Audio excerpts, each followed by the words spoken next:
साधा समझ के ये गोरी बदनाम तू कैले बारू। हम नइखी बोलत तू ऐसे एकर फायदा उठैले बारू। हम नइखी बोलत तू ऐसे एकर फायदा उठैले बारू। सीधा साधा समझ के ये गोरी बदनाम तू कैले बारू। हम नइखी बोलत तू ऐसे एकर फायदा उठैले बारू। दिहल बारू जखम ऐसन दर्द उठ दिल में। गोली मारब भरल महफिल में। जियब न जिए देब जिंदगी रंगीन में। गोली मारब भरल महफिल में।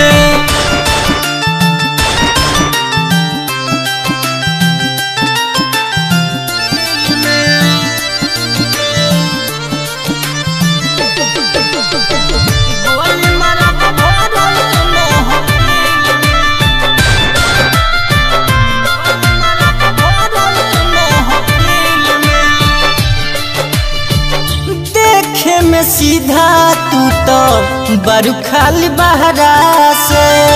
तोहरा के जान नहीं पवनी हम गहरा से।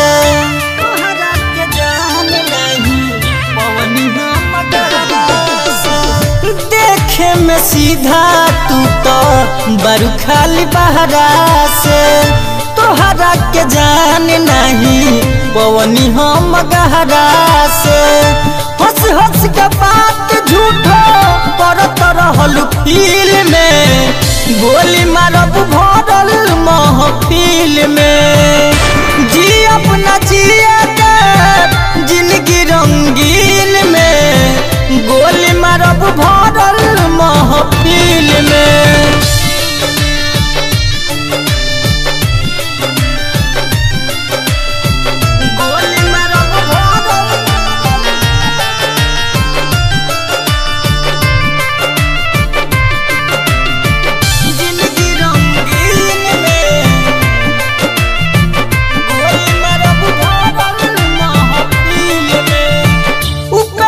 सलेंदर के तू बुझलू नहीं फील हो। क्षण में विसार दिहलू तुर दिहलू दिल हो। क्षण में विसार दिहलू तुर दिहलू दिल हो। उपेंद्र सलेंदर के तू बुझलू नहीं फील हो। क्षण में विसार दिहलू तुर दिहलू दिल हो। अखिया के आंसू हमार बदल गइल झील में। गोली मारब भरल महफिल में।